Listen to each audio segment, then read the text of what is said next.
Draft your LCS team and earn money. Alpha Draft. Be any of those situations as we are jumping into Champion Select. Nah going to be taken off the board. Cola's never going to see that one again, ever. Nope. And Rek'Sai going to be taken away from Loveling as well. I don't think he's going to see that one.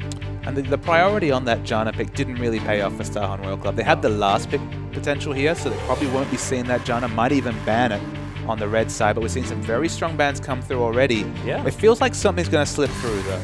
Yeah, OMG deciding this time to ban Azir now that they're on the blue side, and Aurelia being taken off the board. Cola being forced on a completely different champion yet again. And it theoretically removes a top laner with carry potential. Of course, Cola was massive in that game at one point. Yeah. 5-1-1 very early. You're taking away a strong laner with carry potential and just saying to Cola, all right, that Aurelia was pretty good. We know your Na's good.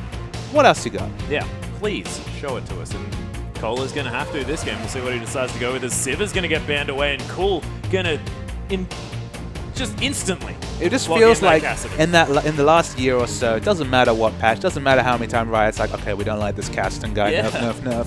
Caston comes back, he finds a way, the mobility, his kind of flexibility as a flex pick, and it's crazy. We've talked so far today about Lissandra as a flex pick, even Morgana as a flex pick in China. Kassadin, he's one of the more famous ones over the past few months. He does it so well, and now he's locked in. Yeah, and it could be going picking that one up, of course. I said Cool the first time because here in China, we see Kassadin being predominantly used in that mid lane, and with the LeBlanc being available as well, I mean, Korn can pick that one up again, but Kassadin has a fine time against that champion. They have the open option, right? They can do Yeah. whatever they see fit there. It's probably not going to be a jungle Kassadin, but the solo lanes are Has very been much done in the past. Sure, anything's possible there, Atlas. It is. You are definitely. Now, the showing one us important thing here, we see Cola has stolen away the Maokai, so it's not going to be Yeah. the carry top, especially in a damage sense per se, but Maokai's been a driving force in a couple of teams' victories today. If he can go unrestricted in the laning phase, if he can actually farm up, get a Rod of Ages, or get a very early Righteous Glory, he has so much power. And I saw your smirk because he's not going to have his Rengar this time, his Insect.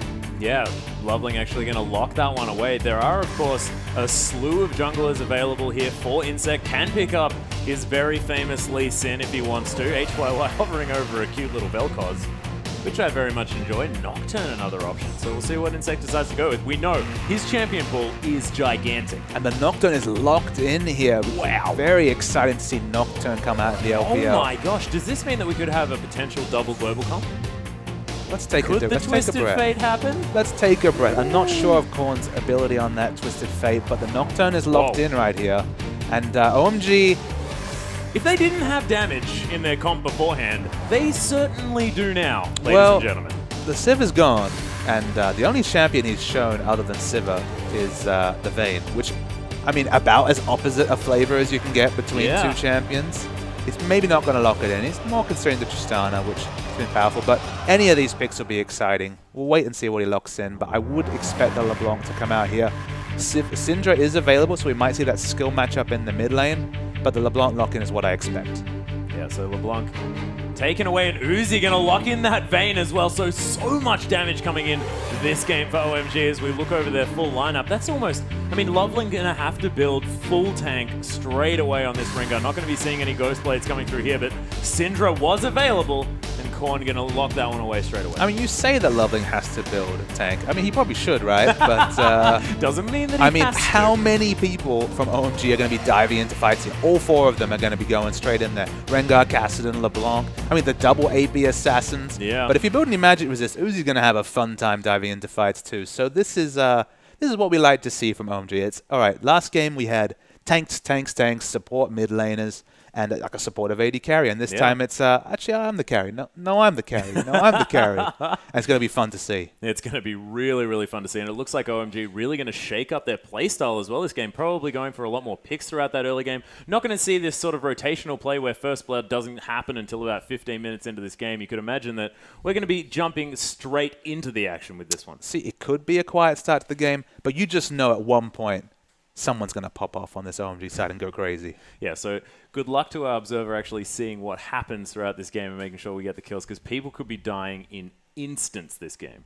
It's going to be a very different flavor just from the picks, because, I mean, OMG, they were all about using that huge CC train into getting picks, and they didn't really have a lot of Baron damage. They didn't have huge damage in team fights. It worked out. They did play those objectives very smartly. They took out the early dragons and kind of forced Starhan Royal Club's hand if they had had more objectives, they could have hung back and kind of waited for the late game where it was just going to be a lot of tanky men and an Uzi eye. But now, we'll see what we got See here. what happens as we do get into the game.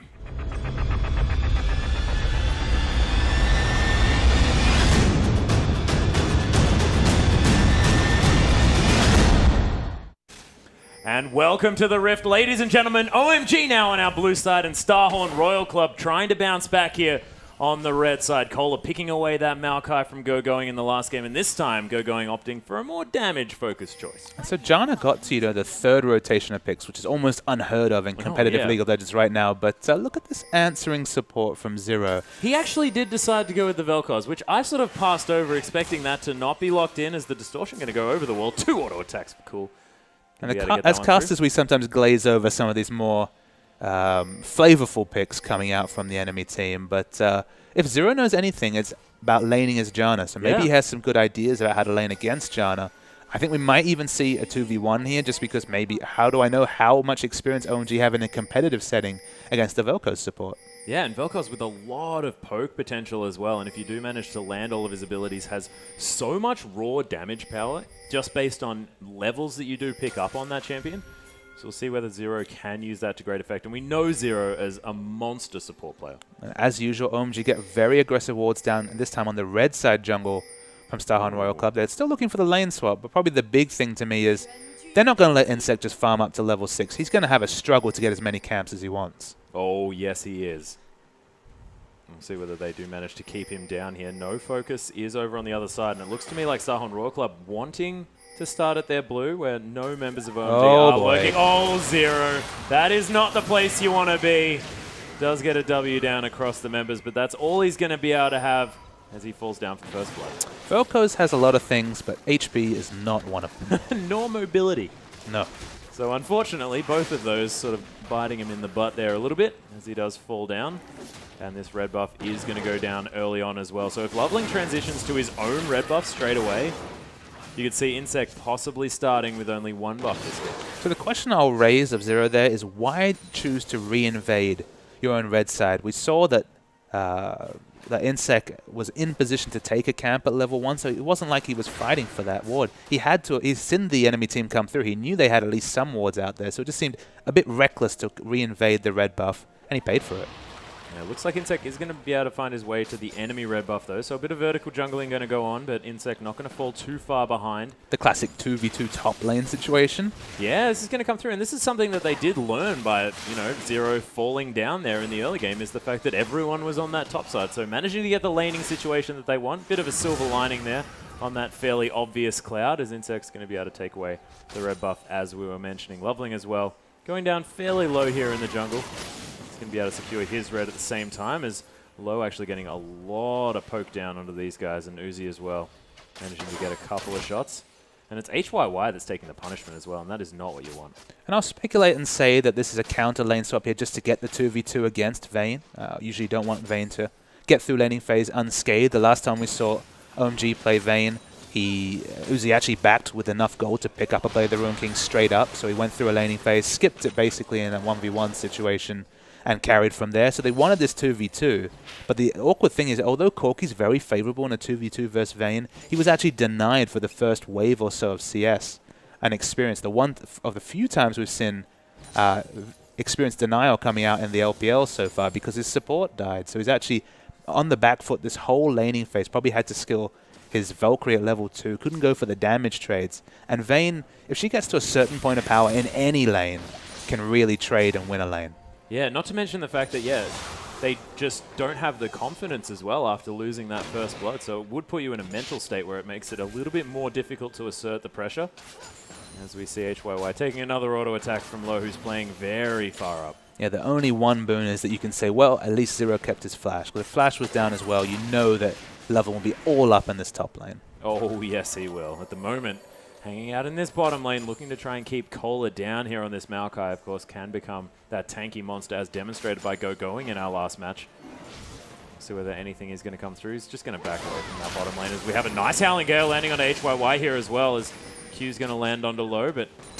Oh, that's actually the flash into the Condemn there as well. The miss of the shot, but the heal being baited out, and HYY Valkyries to relative safety, but forced to back Uzi always aggressive. So I don't know what the pool was for the first overly aggressive move, but it was Uzi at 4.5 minutes, just going for that flasher. He smelt blood, thought he could get this lane snowballing in a massive way in the top lane. Didn't quite pull it up, but look at this CS advantage. 32-19 for a Vayne Corki lane. For Vayne to be in the ascendancy 13 CS. I mean, Uzi's used his flash, but Corki's going to have more than a little struggle in this top lane. He really is, and we know that tumble can be used to great effect to get out of stuff as well, but see where the Starhorn Royal Club can punish the use of that flash in a very aggressive way, or whether Uzi's just going to continue playing so far up in this lane. And Kassadin versus Maokai is a really interesting lane matchup just because both of them have mechanics that depend on the enemy's amount of spells used. Obviously, Maokai has some pretty short cooldown spells, so we might see the ability for Kassadin to use his Force Pulse E to clear waves. And then Maokai, of course, picks up the extra health with his passive there. So just a lot of tanky battling. And you have to kind of lean towards Kassadin getting a free lane as being a massive thing. Yeah, it's a really huge boon for going there in that bottom lane now, although we are playing a little bit of Australian League of Legends here in China, just a bit of the down under laning. Makes the scoreboard more than a little confusing, but we'll get there. It certainly does. I think we'll be okay. Ah, thanks, Uzi. Came back down the bottom lane just to make it a little bit more straightforward. Yeah, having a decent laning phase, but then opting to go for the re-swap, making sure they don't hit any spikes in power for Corki where he can wrest control of that lane. Well, it's one of those situations where now he can legitimately 1v1 the Corki. So even if they move Corki bottom, he'll be in the ascendancy in the lane, and if they don't, they've got all the dragon control. So for OMG, it's just a win-win. Yeah, and you could imagine that OMG probably wanting to swap this one up to get their members towards this bottom side. They've had so much control of the dragon in the past that would be definitely understandable if that's what they're looking for. Going now in this top lane, gonna get another free wave here, and Kassadin ahead in his lane as far as his opposite number is concerned, and really farming this one out well. Well, the hyper carries are going off this game between Vayne and Kassadin, which is a very scary thing if you're a Starhorn Royal Club fan. Yeah, it was beautifully cleared. I was almost a little bit tantalized by the amount of wave clear under that turret. Insect going to be clearing out this mid wave as well, as Zero trying to hit some skill shots onto Uzi, but that tumble making it very difficult. And Nocturne's one of those few champions where as a jungler, you're kind of happy to go mid and clear waves. Not just that you have AoE wave clear between your Q and your passive, but look, you just want that level 6 and you want it as soon as possible. So if you soak up a few waves of experience, it's not like you're sacrificing any real lane pressure. You're a level 5 Nocturne. You're not going to really be ganking anyone. So it's a very standard move to go to mid lane, pick up some creeps, and now Insect hit 6. Yeah, see whether he can affect this map. Of course, needs to try and keep down all of the players of OMG, so you can imagine focusing a gank anywhere would be a good idea, but I think the bottom lane may be his focus this matchup just because of that Rift Walk and, of course, the distortion available for the other members. Wow, Loveling so low in his jungle. He legitimately has 0 health flashing on our monitor here, but calculated, of course, as any jungler will know. He's feeling a little bit happier now, even thinking about the blue buff. Goodness, actually going for that blue buff as well. Going to be very difficult for him to stay alive on this one. Probably needs Cool to do a fair bit of damage here. Maybe tank it out for him, which he's going to do. Chain's going to land. Loveling's going to head back to base, and Cool has a blue. So nicely done, nicely juggled by OMG members. And Loveling now looking to try and affect this map. Hasn't quite hit that. Has hit that level 6 now. So has the thrill of the hunt. So he can try and counter gank Insect. But that paranoia probably going to be a little bit more useful as far as getting you in when you want to. And when we first saw this matchup on the run sheet, it wasn't the OMG versus Starhorn Royal Club semi-final rematch that was really the boon. It was, man, won't it be exciting to see Uzi against Name, you know, the battle of those two highly regarded AD carries battling out in bot. We didn't know what to expect. Who would be the main advantage there as we see Insect kind of sauntering around mid. But the one thing you can say is look at this CS down bot. 20 CS is the advantage for Uzi over HYY. Yeah, that hasn't extended since they swapped the lanes, though, so HYY doing well as far as keeping up the same disadvantage that he had last time. So I think now having a little bit of a better time, you could say. It's a shame that we lose kind of that exciting matchup there, but it just means the return series, you know, when we see the next time these two teams meet in a best of two, should be really exciting. Yeah, we'll see whether Name can actually provide what Starhorn really need here. And it seems to me like HYY hasn't necessarily been as much of a negative point as he could have been otherwise. Of course, he was a bit untested, but we saw in their first win that he can certainly play up here with these players. He hasn't been vastly outclassed in his appearances so far on the Rift and the LPL. I mean, he hasn't looked like the hyper carry that Starhorn Royal Club have been defined by for so long. So it'll be interesting to see when Name does come back, will it be that hyper carry, protect the hyper carry flavor once again? I mean, we kind of saw a bit of a preview last game when Kohler was really going off on Aurelia. Was he able to carry the game out? No. Was it his fault? Probably not. But it does he is able to get himself into those favorable positions like a 5-1-1 Aurelia was in the previous game. Yeah. And the question they'll try and answer and what they'll try and learn before Name comes into the team is really what is the potential of these mid laners who are solid, but are they superstars? We'll see whether we get the answer anytime soon. We do have the Sheen coming through, almost the Phage as well here for HYY as he makes his way back to base, but it's going to be the Bilgewater Cutlass now completed for Uzi with almost that Blade of the Ruined King just around the corner, just 850 gold now as well. Insect with back to lane. Yeah, solo invade coming out here. Gets a nice deep ward down. They're thinking about the turret dive here, which on a Kassadin sounds like a very frustrating thing to do, but it does relieve some pressure from Rengar unless he picks the complete lane gank path. Yeah, both the mid laner and the jungler waiting to try and get going. Of course, we'll see whether they do manage to. As you mentioned, that Riftwalk makes it very easy for Kassadin to get out of trouble, but it looks like the invade potentially on the blue buff here is actually the Paranoia gets popped. The Chilling Smite as well into Loveling.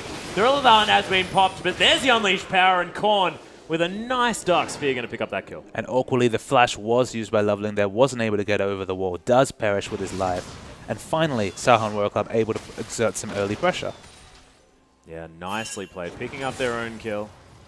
Of course, the only other kill going, and this is exactly what you mentioned. I mean, I thought that we might have a more exciting early game, but as you said, farming out this one. But no turrets have been taken as of yet. OMG not quite managing to arrest the power that they had last time. Low going very aggressive. Uzi deciding to back off that trade. And nice exchange there in the bottom lane. The reason why I was see the trade coming in. Nice knock up. There's the Ray of Death coming through from Zero, trying to get the damage down. Uzi now going very low, forced to pop that heal as well as HYY is possibly going to get the kill. Is it? It's a beautiful, no, there it is. The Phosphorus Bomb locks down that kill as Going now finds his way in. It was actually cool to manage to pick that one up. Beautiful transitional play by every member of OMG. 4 members strong. Uzi survived just long enough to get his teammates to come in. 5 members in this bottom lane compared to just 2 from the Starhorn Royal team. They're going to be able to equalize some waves here. Dragon is up. They're not looking to posture towards it, but a lot of resources used there just to equalize the kill trade.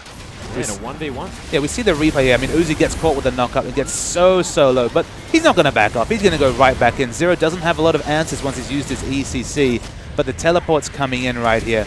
Neither of them are cancelled, but Maokai actually cancelled because he notices LeBlanc comes into the lane. It was very even, but importantly, OMG used a lot more resources there to get the 1-for-1 trade. Yeah, and in this matchup, it's going to be the first tower falling on the side of Starhorn Royal Club. So nice work by Kohler.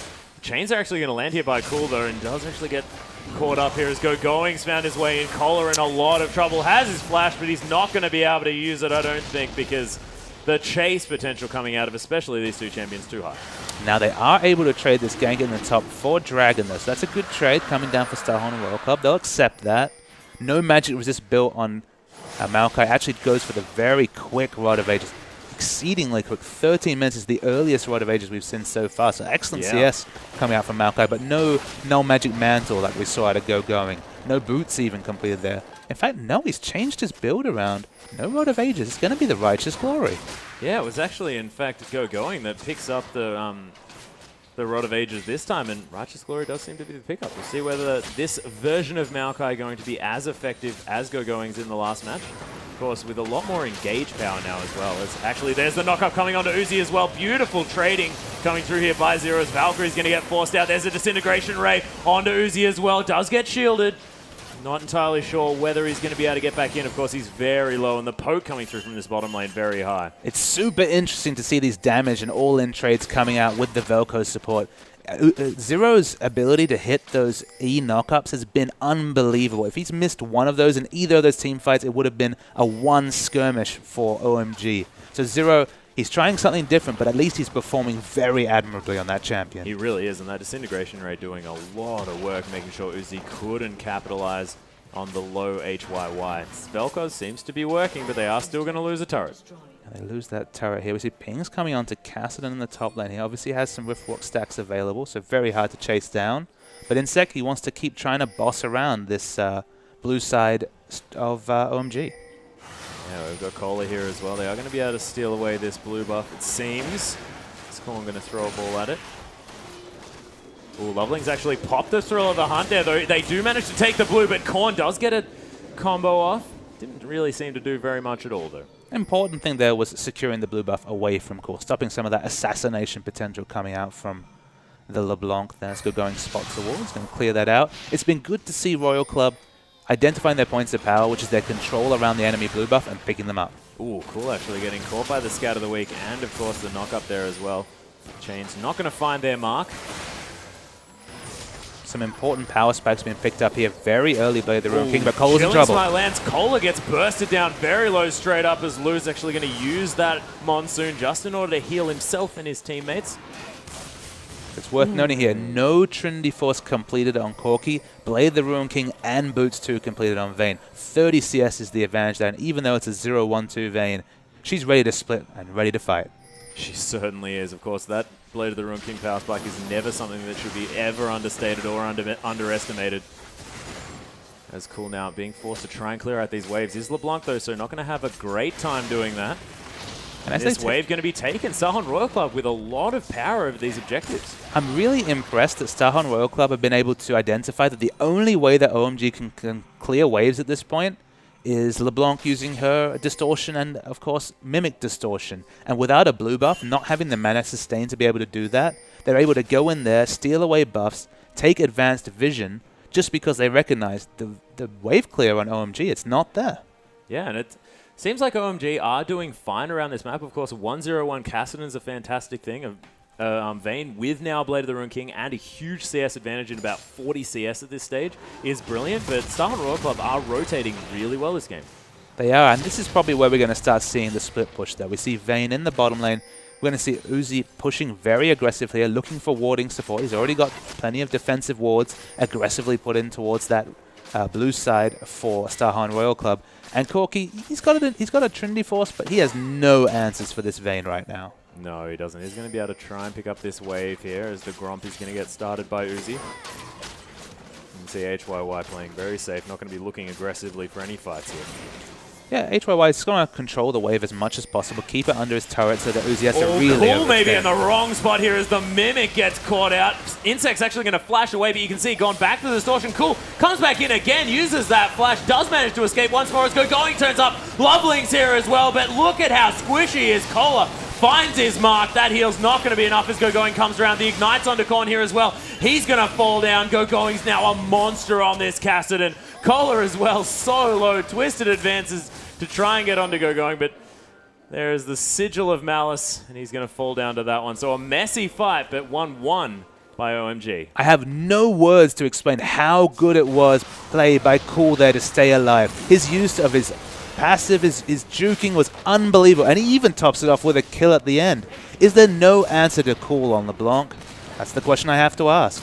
He's pretty cool. Uzi actually going to aggressively flash over the wall. There's Blade of the Ruin King being popped as well. Does get the Condemn against the wall. HYY forced to flash over. Uzi wants to dive. The Paranoia comes down. A little bit overly aggressive. And Uzi was very transparent in what he wanted to do. He wanted to style on HYY. To get the replay here. Watch Cool. Gets DPS down to so little health. Goes over the rush. Jukes out Insect, who of course sees him too late. Comes back into the fight. Stays alive. Flashes the Syndra E right there, and then Going's like, hey guys, I'm Kassadin and I've been farming plenty. Cool stays safe here, but Going's doing so much damage in the backline. And the problem with Velko's support is you can't peel away that Kassadin. I mean, everyone has trouble dealing with the mobility of Kassadin, but really can't do anything once you use that E ability right there. And Cool's just like, hey, I'll just grab a kill too. Yep, no worries at all. Beautifully executed by OMG in what looked like was a catch for Royal Club. I mean, in a sieging sense, Velko's excellent. So much poke coming out of their champion. In a trading sense, we saw just how on point Zero was with the E disengages in bottom lane to knock away Uzi and give them a chance in those 2v2 situations. But once he uses that ability, it actually has quite a high cooldown, even if you put points into it, and he has no other CC to speak of. Yeah, he's going to land the Q onto Going here, not doing too much damage. And Dragon just available as well, so we'll see whether OMG does make any moves towards that one. You can see Uzi rotating around towards this middle lane area as the Scuttle Crab's going to take a lot. Uzi just going to head back to lane, actually. The scary thing is just how strong this Kassadin is. Has 2 completed big AP purchases so far. even more items than Cool can boast from the mid lane here. So Going and Cool are super strong, and there's no semblance of an Aegis coming out from Starhorn Royal Club yet. They need that already, maybe even 5 minutes ago, because the mid-game burst potential of these double AP assassins is huge. Yeah, and Insec only sitting on a couple of cloth armors as well, apart from his... He's worried about Uzi. Yeah, so he's going to have to try and itemize against everything here, and there's just so many threats coming through from OMG.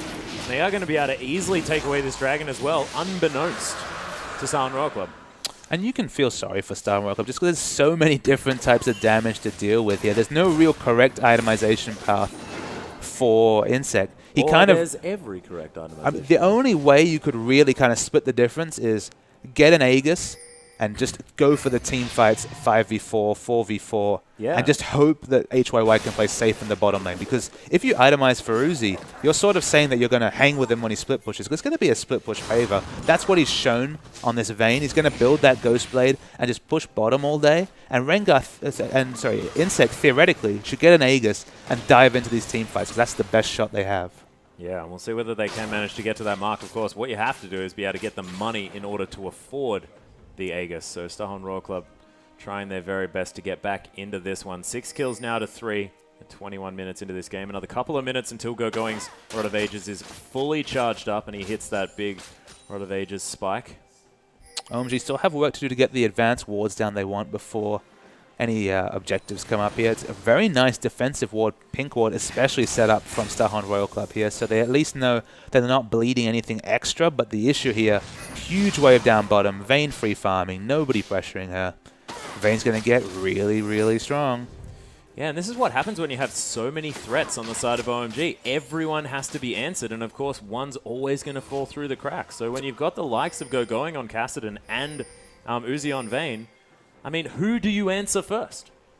That's the issue there. They need someone to answer the split push of Vayne. Hopefully it's Corki, but realistically that's not really a sustainable situation. It's just going to get worse. We see Loveling take a nice burst of damage there. And then this Kassadin's already gone off, so you kind of have to deal with the AP, I think, before you can really start to answer the split push.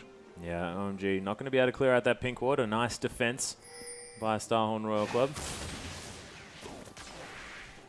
As some more poke coming through. OMG yet to sort of reveal their hand as to what they really want to do as far as being able to get these objectives down. As another geometry strike going to come through from Zero. They have their waves in a pretty good spot. You'll see the blue wave starting to crash up top here. It should be a slow wave push towards the red side. It's very slow, as the answering wave got almost every minion in that situation. It's going to be a very slow push up the top here.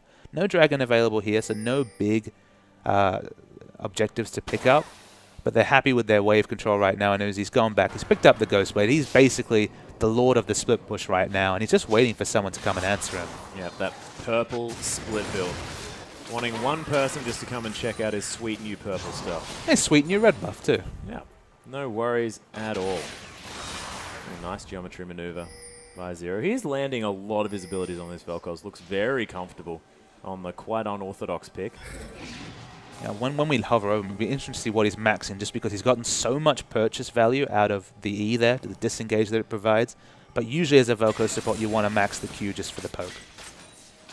Yeah, we'll see what he has decided to do. As we can see, a couple of points in that E, but yes, it is going to be that Q max coming through primarily. So it's a very useful CC, but it's definitely a once-a-team fight CC, and that's kind of the worry there, is that from support, can you really afford to be going to something so poke-orientated when you're getting split pushed, and realistically, you're not going to be sieging anytime soon? Yeah, and that was actually 1 point in the air. It was an extra point in the W, but just can't seem to see stuff. Cool going to be able to clear out this bottom wave. We're going to head back towards this middle lane as well. Royal Club going to pick up their blue buff. Haven't really seen too much coming through from Korn on this Syndra. 1, 1, and 0 now. Almost has that Rabadon's Death Cap picked up, but we're yet to see him really make too many plays.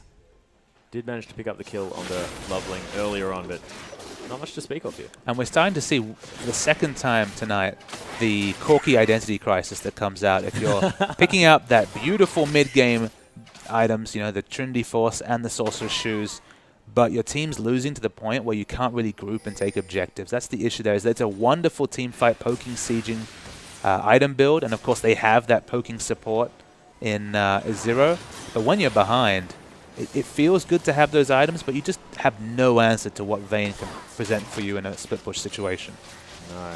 That being said, Uzi has made his way around to this mid lane. Looks like OMG really want to try and get something going here. Their siege not that strong, but when there aren't that many members here in the mid lane, that's not going to bother them at all much. They're just going to have to threaten the dive and try and take a turret they really have no business doing just because of how strong this Kassadin is.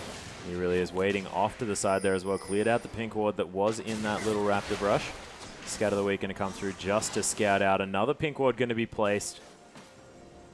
And Royal Club now trying to regroup yet again. We saw Cool heading back to base. Does have his Rabbidan's Death Cap now. Almost has the Void Staff as well. So almost with that trinity of items for extra damage. It's the vision denial, I think, that's important for OMG here. Because if they manage to get the vision... Oh, we might see a Zero fight. gets jumped on. The Paranoia has been popped in. Not yet pulled the trigger. Decides not to actually go in on anyone, as we do see the Scrying Orb coming through as well. The chain's going to land on a collar. He's going to twist and advance his way through onto Loveling here, but no one really hard engaging here. Oh, what a Force Pulse onto 4 members, and look at the burst! That Mimic Distortion was huge, as Insect now forced to get the heck out of here. So many flashing health bars as Going finishes off Insect. Korn has made his way back, and as has Zero, but OMG, when they pull the trigger, it's ridiculous. It was a heroic Scrying Orb into just a 4-person Force Pulse. It's not usually the skill you expect to really determine a team fight, but it was so massive because Going, it doesn't matter if he's playing Maokai, it doesn't matter what top laner he plays. He can go into team fights and dictate them because he's just that kind of player. Yeah, and look at Luo as well, just using that Monsoon in order to heal up as many players as he can. That being said, Loveling's going to go down incredibly low because Baron just wants to be hitting him, it seems. But this Baron going to be taken by OMG, and what an answer for such a beautiful team fight. Absolutely. It's just the right. It's the reward they deserve. And Kassadin, he might even get a nice, massive wave up top, just to the cherry on top of the nice cake that is Baron. Yeah, beautifully played. And you can see OMG, their solo laners playing this game so well. 3-0-5 on Going, 3-0-4 on Cool, and his Mimic Distortion as well as that Force Pulse from Going. Man, just ridiculous AoE burst coming through from OMG. And it's not often that Uzi's Vayne can be almost an afterthought, but it's, yeah. He hasn't even been required. It's been basically the Going and Cool show so far. And this, again, they need that Aegis, and it's not coming out soon. We see the selfish pickup from Cola here. I think he should almost take a page out of someone like Wicked's book, who loves to build, you know, supporty aura items when he's behind, especially from that top lane. They need an Aegis, and they need it now. They do. They're just bleeding Barons, bleeding Dragons. You can see the second one, going down for OMG as they try and push up this bottom lane towards the inner turret. It's a nice little ward's going to spot out Going before he does get there, but looks like Sahon Royal Club have no intention of protecting this one. And just to clarify, this OMG team has no business sieging down turrets with the team comp they're running here. They have very poor turret damage, but they're doing it because they're so far ahead. Look at this gold lead. 10,000 gold ahead at 28 minutes. I didn't even notice that. That's ridiculous. In this season, especially when you don't get the same Dragon Gold, it is a massive advantage for OMG. It really, really is. A lot of members of Sahon Royal Club really suffering this game. You can see 0-3-0 on Kohler, as you were mentioning, not having the game that he would have otherwise desired. And seems like banning out Kohler seems to be the right idea. It seems like banning Kassadin, even the blind pick Kassadins have so much power here. Look at Going. Going actually walked around the back there and zoned 3 people without even a Zhonya's on Kassadin. This is a top lane Kassadin after so many damage nerfs, after so many tweaks and changes to his ultimate. Still providing that same threat, still being so strong in those skirmish environments. Yeah, seems like having a flash on a 7-second cooldown still a pretty cool thing. Pretty decent, yeah? Yeah, not bad. Not bad at all. Cool. Going to be split pushing out this top wave. Is Uzi going to pick up another red buff for himself? And look at what, unfortunately, HYY has been forced into here. He's had to supplement his Trinity Force Sorcerer shoes. As well, unfortunate. Yeah, it's one of those things where, with the amount of natural armor penetration Corki has, you only really want to do this against, say, maybe a Maokai Lee Sin, you know, stacking Randuins and Frozen Heart situation here. There's not actually that much armor. There is respectable armor on the OMG side, but not enough to justify this purchase. This is probably just a situation of, well, this is the gold I have, and this is really all I can afford to build. Yeah, unfortunate. Considering the mixed damage as well coming out from Corki, he doesn't really get the maximum potential of that item as we see Uzi taking a different tack. He's going to be able to pick up a Bloodthirster potentially by the look of the little pieces of items he has so far. Of course, one of those little pieces being a BF sword. Zero is actually playing very aggressive with solo magic resist against Cool there. If Cord went over, he would have died in Uzi an actually instant. gets tagged by the Scat of the Week, but not going to be found. There's just not really a decisive Nocturne ultimate that can really change a fight here, unfortunately, for Starhorn Royal Club. With the tools they have available to them, they can maybe deal with a turret dive, especially Syndra has done fine this game. You have to say Korn, he's gone to the mid lane, he's CS'd well, his items are good, like he's doing everything he can, but his team around him, they just really have no answer to what OMG can provide. Yeah, Korn really hasn't been able to pressure anywhere else either, as we've sort of seen him get some work done in a roam once this game, but other than that, he's been sort of forced to clear out waves in the mid, and it's not really something you want to do with a lane bully such as Syndra. Yeah, she's never been able to push that advantage. And Cool, we've seen him play the Syndra versus LeBlanc matchup, wreck a LeBlanc. Played the LeBlanc versus Syndra matchup twice now. Yeah. Done very well in that situation. In this case, definitely didn't rep Korn. Korn has played very well. Yeah. It's been a fairly safe lane in the mid lane, but he's gone around and exerted that pressure. And to be 40 CS up as LeBlanc, who has access to so little AoE, and of course, we have to mention, this is a LeBlanc who didn't even have blue buff till about the 4th blue buff spawn from how well Insec and Starhorn Royal Club controlled the blue buff of OMG. So even with less resources that he could reasonably expect, like blue buff, a 40 CS advantage, 304, Cool's ability shining through. Really, really playing well. You can see now has an extra Fiendish Codex here as well, so we're going to have 30% flat CDR just coming through from his items. Almost going to have 40% if we factor in potential runes and masteries as well. And the blue buff will top it off. Yeah, blue buff is going to put you over the edge there on that one. So 40% cooldown reduction, going to be distorting wherever he wants. Low just more than happy to wander away from that sapling. And with that Mimic on such a short cooldown, you can just go in, QR very happily, poke someone off the turret, and just a few seconds later, do it again. Nice amount of Dark Sphere is going to be thrown out here from Korn. It's why Monte Cristo kind of regarded LeBlanc as a hybrid poke champion, is that once you get to level 16, especially when you have 40% CDR, you can chunk people off structures and then push it in. Almost like back in the day when Gragas would ult people at a structure and take it. LeBlanc can do it on such a short cooldown, it's ridiculous. You can see him being a menace around here as well.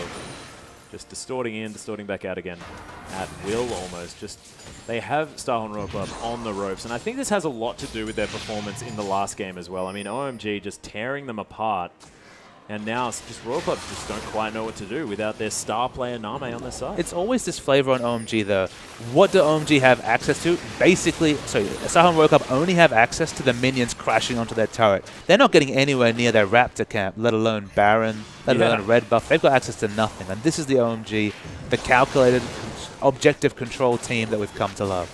Yeah, there's actually barely any wards apart from right at the front door of Starhorn Royal Club's base. They have not been able to leave. If those wards spot you, then you're probably in for pain, whatever happens. That's exactly right. I mean, they could just, there's no Baron to take, obviously, here. 30 seconds on both objectives. And not really a hope or a prayer for Starhorn Royal Club to compete with them. Yep, 20 seconds until the next Baron. You'd have to think that OMG probably just going to pick that one up when it comes up. You can see they are milling about towards the mid lane. The blue buff's going to be picked up by Cool here as well. And probably just going to move over. 15 seconds. Easily pick that one up.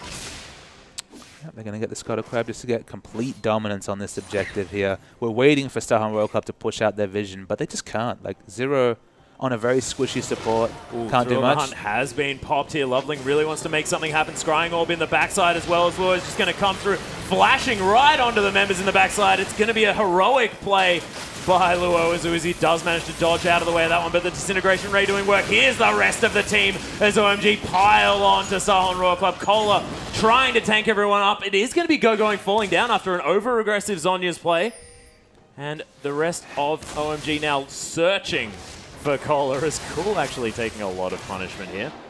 Almost fell down. That was a bit strange. Decided not to go back to his distortion. Going to be a ward there for a bit. I have no words to describe that OMG engage there. If you looked there, 3 members collapsed on Cola at the front, and that was literally Janna and Vayne versus the world. They 2v4'd there. Janna, of course, Not did to dive. mention Low actually flashed into it. Yeah, exactly. They knew what they were doing. They were going. I'm sure if we had the comms, they were going straight in. Yep. It didn't quite work out, but it shows you how far ahead they are that they can do something so reckless, so just irresponsible almost, Yeah, and they don't even pay irresponsible is a for good it. word for it, man.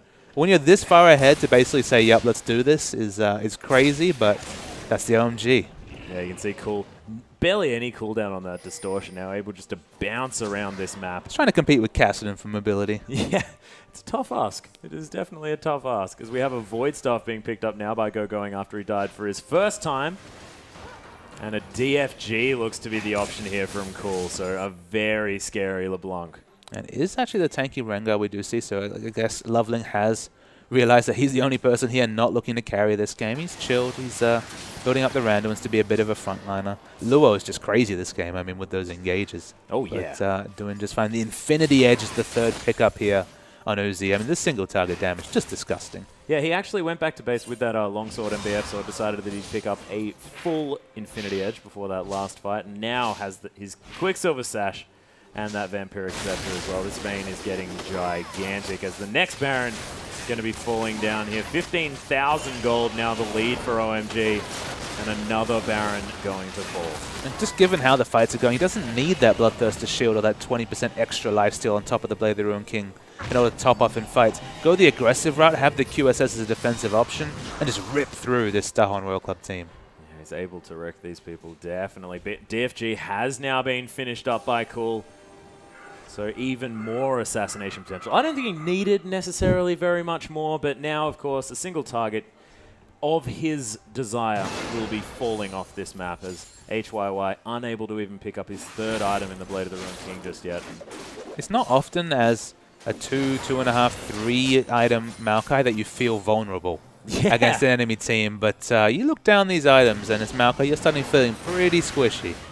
327 CS to 180 as Kohler just gets torn apart. Loveling going to launch his way in using that Thrill of the Hunt. Disintegration Ray onto the tankiest member. Probably not the best option. The Paranoia coming through, trying to re-engage this fight as Cool's found his way under the turret once more. 3 members just getting taken off the board straight away. The shutdown now coming through onto Korn, and OMG with a 4-for-1. And how often do we see this? 3 flashing members, as we see the Siege minions have to do all the work here, but 3 flashing members from OMG. So low, but their target focus, their damage, and just their communication, it always shines through. That was so cute. OMG just waiting for those cannon creeps that were just a little bit too big in their range in order to come and finish off that turret. First world problems. That certainly is first world problems. There's a flash from Cool.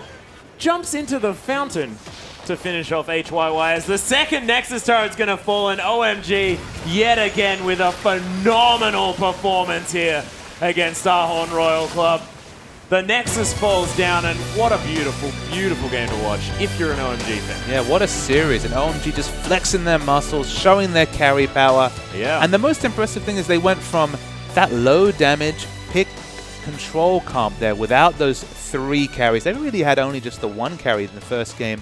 Executed it perfectly. They changed their team comp completely, go full carry pants, and it's the same result. It's a victory. Yeah, and it's a beautiful victory as well in a different style than they had in the first matchup. And that's what I really would like to harp on about as we do go into a replay here, is that OMG able to play so many different ways. So we're watching in the mid lane here. Already a 5k advantage. So OMG on top at this point.